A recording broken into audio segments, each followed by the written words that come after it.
Қайырлы күн достар, сіздермен бүгін Қазақстан тарихы пәні бойынша мемлекеттік егемендікті қалпына келтіру жолындағы қазақ халқының күресі тақырыбымен таныс боламыз.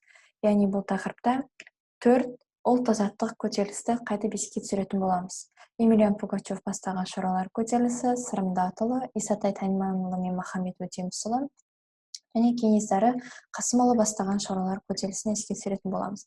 Ең алдымен Емельян Пугачев бастаған шаруалар көтерілісі. Емельян Пугачев бастаған шаруалар көтерілісі 1773-1775 жылдарында Ресейде аса ірі шаруалар көтерілісінің бірі болған болатын. Көтеріліске шыққан шаруалардың басым көпшілігі Орал қазақтарынан құралды.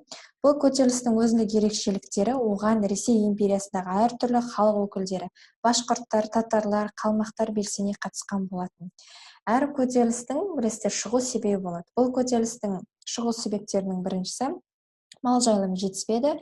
Еске түсірейік алдыңғы тақырыпта, яғни патша үкіметі қазақ жасақтарының Қазақ хандығын жерін, шұрайлы мал жайылымды жерлерін өздерінің қарамағына алған болатын. Және екінші себептерінің бірі әрине бекіністер салған болатын. Үшінші себептері 1752-55 жылдарда орта жүз қазақтар емін-еркін көшіп жүрген жаңа есіл аймағын басып алды. Және соңғы төртінші себебі әскери іздестіру деген сылтаумен қазақ жерін, қазақ даласын талан-таражға салып тонау бастаған болатын.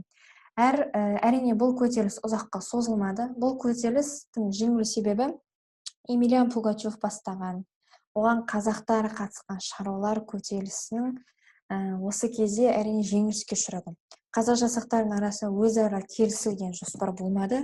Сондай-ақ Емельян Пугачев бас штабымен байланыс жасап, жалпы үйлестірілген іс-қимыл да болған жоқ.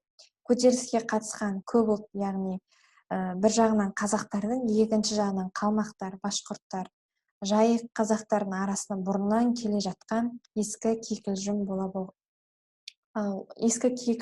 болған болатын. 1775 жылы Емельян Пугачев өлім жазасына кесілгеннен кейінде бұл көтеріліс өз қаруын тастаған жоқ. Пугачевшілерден қорыққан екінші Катерина қазақтарға Жайық пен Ертіс, Еділдің оң жағалауын, сонымен қатар Каспий теңізі мен Ембі, Сағыз өзендеріне бойындағы қысқы қоныстарға қайта оралуға рұқсат берді. Яғни 1776 жылы далада толық тыныштық болды. Алайда бұл тыныштық ұзаққа созылмады.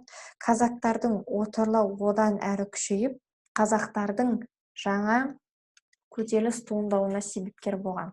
Екінші көтерілісіміз, яғни 1783-1797 жылдарда кіші жүз қазақтарының қатысуымен өткен көтеріліс, яғни ол көтерілістің бастаған Сырымды Атұлы. Ол кіші жүздің ішіндегі 12 ата байұлы бірлестігінің байбақты руынан шыққан.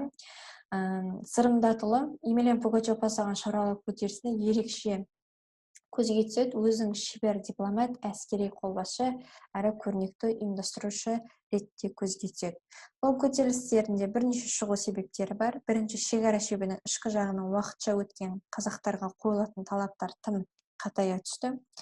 Екіншіден, Орал қазақ әскерлері тарапынан бұрынғысынша, яғни әскери іздестіруді сылтау қылып, ауылдарды одан самай тонау түсті.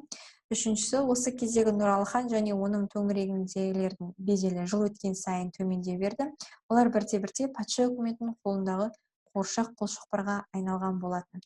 Яғни осындай себептерге байланысты Сырымды Атұлы басталған көтеріліс орнаған болатын. Бұл көтерілістің де соңғы жеңіліске алып келді. Көтерілістердің жеңілу себебі Сырымды Атұлы бірден екі күшке қарсы күрес жүргізген болатын. Бір жағынан патша үкіметімен, екінші жағымен сұлтандар ханның төңірегіндегі топтарға қарсы күресті. Көтеріліс жетекшісі көтерілісшілердің тұтасқан берік күшке айналдыра алмады. Көтеріліс стихиялы түрде басталды және ұйымдасқан жағдайда жалғаспады. Адам саны жағынан да әрине жасақтар бір-біріне бөлек-бөлек соғысуды дұрыс санаған болатын.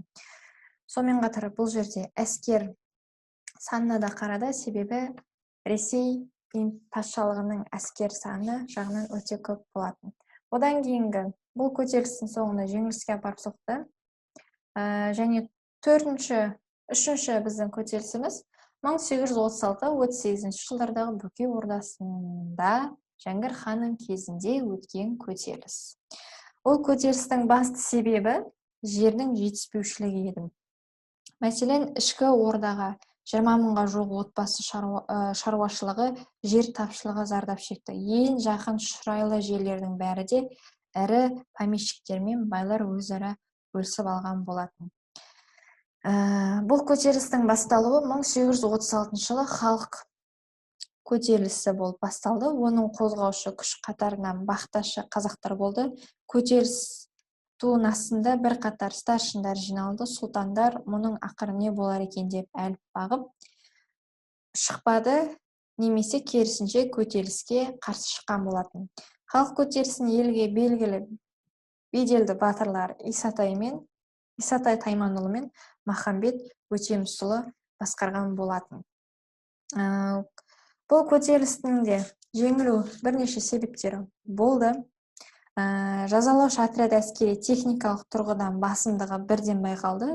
1838 жылы 2 шілдеде Қиыл және Ақбұлақ өзендерінің бойында көтерілісшілер мен жазалаушы арасында шешуші шайқас өтті. Оның барысында көтерілістің басшысы Исатай Тайманұлы қаза тапқан болатын.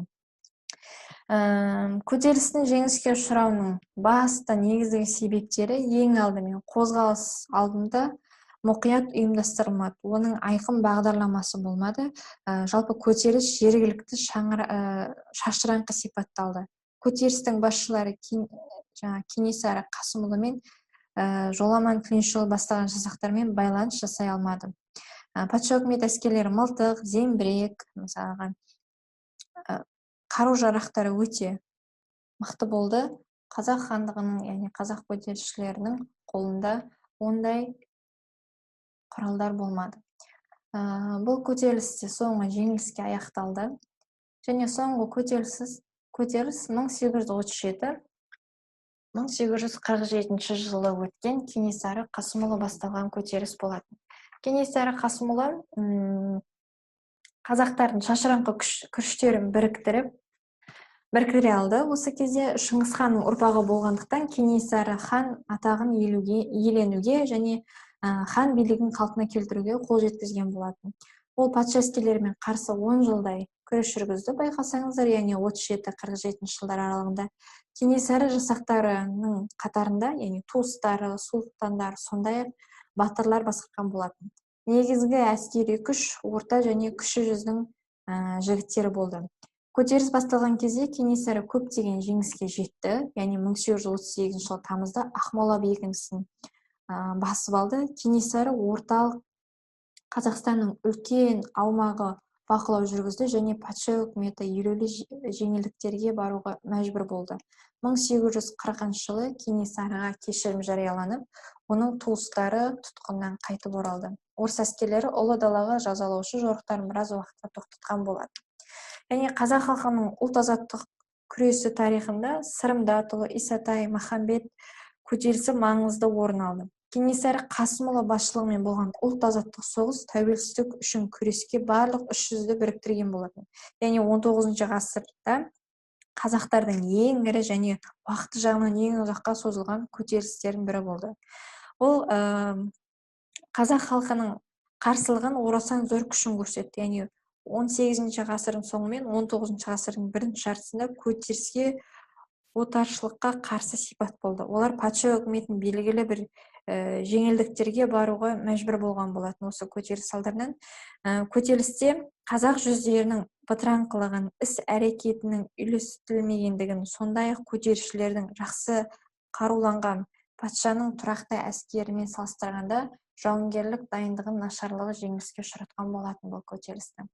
Жалпы осы төрт көтерілістің барлығы мақсаттары бір болды. Яғни алым салықты тоқтату, қазақ жерін патша бекіністері мен жермен жексен ету, қазақ ауылдағы жазалаушы отрядтардың бассыздығын тыю, бейберекеттік тонауды, сонымен қоса отаршылық күшпен басып алған жерлерді қазақтарға қайтару болып табылған болатын. Яғни осы тақырыпта біз төрт көтерілісті еске түсірдік. Осы тақырып бойынша бүгінше осы. Келесі кездескенше сау болыңыздар.